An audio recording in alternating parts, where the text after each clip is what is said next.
I grew up with two very strong-willed parents who both had been born in relative poverty and had a degree of success and advancement throughout their life.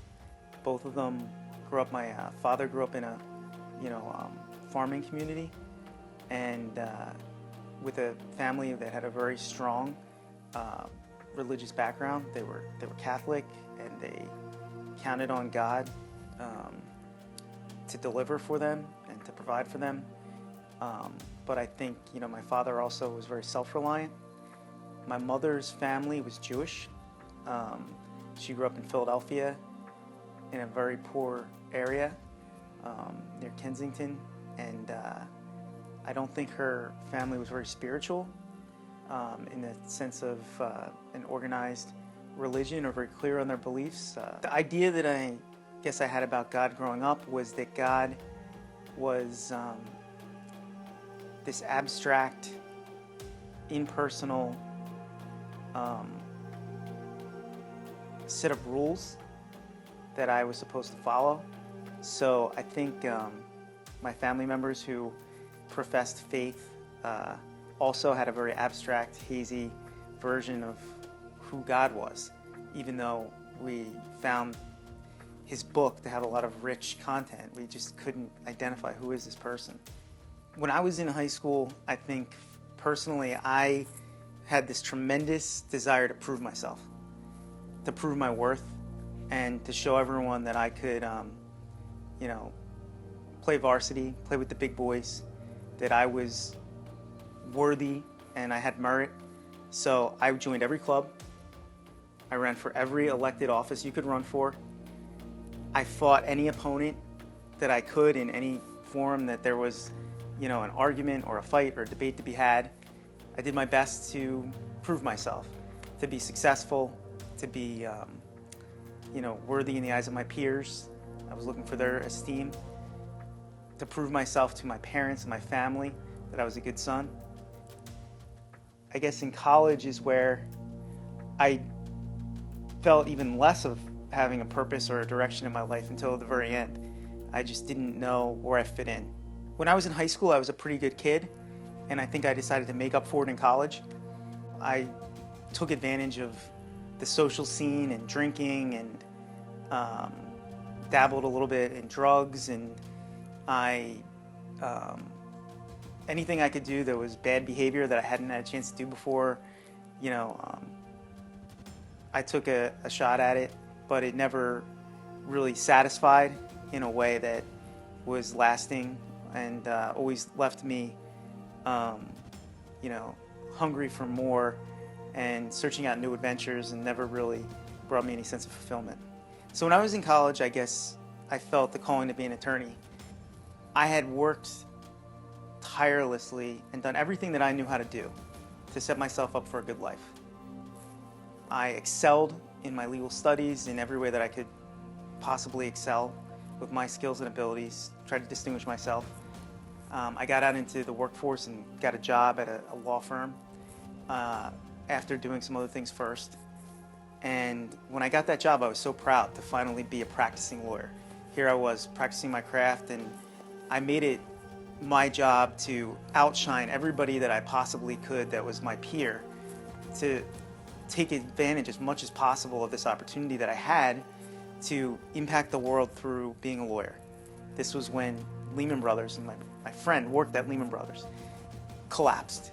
So here I am, living with my friend. Lehman Brothers collapses, and they're the biggest client of my law firm where I work.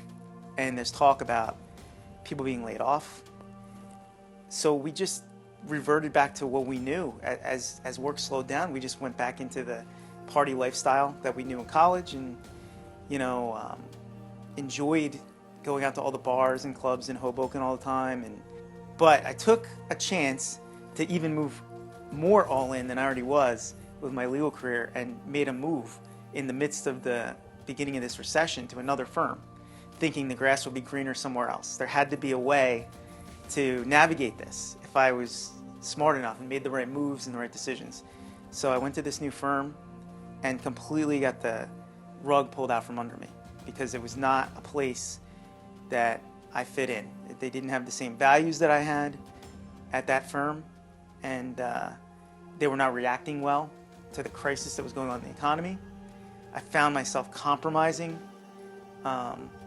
more than I ever had in the past, to a point where I wasn't comfortable with what I was being called upon to do anymore. And the integrity that I held myself to was inconsistent with the type of value structure in the environment that I was in. I didn't know where else to go or what else to do.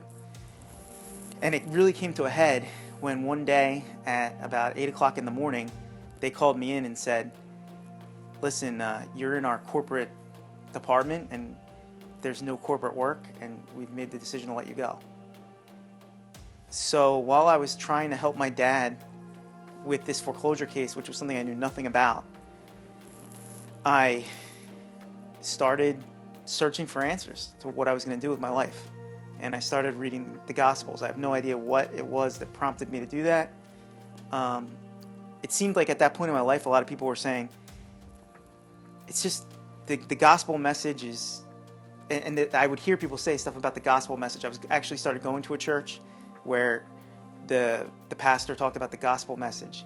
And I thought, I don't really know what that message is. I really don't understand what that's all about. So over the course of a weekend, I read through the entire gospel, really trying to figure out what I was going to do to look for a job, or what I was going to do personally to try to put my life on a better course. I was questioning, did I do something to deserve this? But I didn't think that I was a bad person. I thought I was a good person.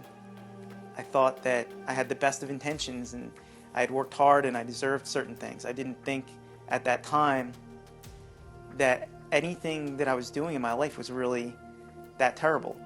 I think it would be hard for anyone, especially somebody who has read a lot, to read the gospel and not have this overwhelming sense in the back of their mind, this is the truth. But then you get an uneasy feeling when you're reading it for the first time, because you say, well, if this rings true, what I'm being asked to do here is really difficult. I'm being asked to take all of the control for my life and give it up. I'm being asked to be a servant to a master that I can't see. And the asking price for being a Christian was give everything. So the thing that struck me the hardest when I was reading through the gospel was, you either had to accept the entirety of what Jesus was saying or none of it. It didn't really make sense. I had never understood this until that moment, but it didn't make sense to pick and choose what you wanted to believe out of what he said. He didn't leave that opportunity available to you. And every time that I had the chance to relinquish control, I wanted to do it my way. So I was rebellious against God, like from high school till the moment I really, in a moment of just being completely at my lowest point, turning to the Gospels and actually receiving what it had to say, I was just constantly rebelling. I believe all of this. So if that's the case, the terrifying thing is I have to accept Jesus as my personal Savior and hand over all of my control, and I have to obey what I'm asked to do no matter what it is. So I was not at all comfortable with doing that, and I was very, I remember my heart was beating. I didn't know if I was going to be able to afford to keep my apartment. I didn't know if I was going to get another job. I didn't know which way to turn. I didn't see any good options. And I just said, I'm not going to make that decision anymore. I'm going to try it a different way. And that's when I prayed to God and I asked Jesus to take over from here on out. So at a certain point I called Luke up and I said, I think I need to take the next step in my faith and make it public that I'm a Christian, and get baptized, and that only happened a little bit over a year ago. I think that up until that point, I had practiced my faith very consistently, and I was very open with others about what I believed and trying to suggest to them that they should take a look at this too. But I became a lot more vocal, after I got baptized. Right about the time when I first was saved, when I first made the decision to follow Christ, I was in a position where I didn't know what my career held, and so I started taking cases on my own. And actually that same weekend I formed my own law firm. One thing, I guess, I'm not a father, but I do have a staff of people that work with me and for me. When you see some of the things that are your bad habits and your sinful nature in other people and realize that some of it is because they're modeling you, that's tough to take. So my law firm has grown tremendously in a few short years, from just a couple of guys with, some fold-up tables to a real functioning law office that, on par with anything you would see, on TV. When you look out at the people that you're charged to be a leader for and see them faltering because of things that you're doing wrong or things that you're struggling with, it really reflects back to and makes you see the part of your nature that is really sinful.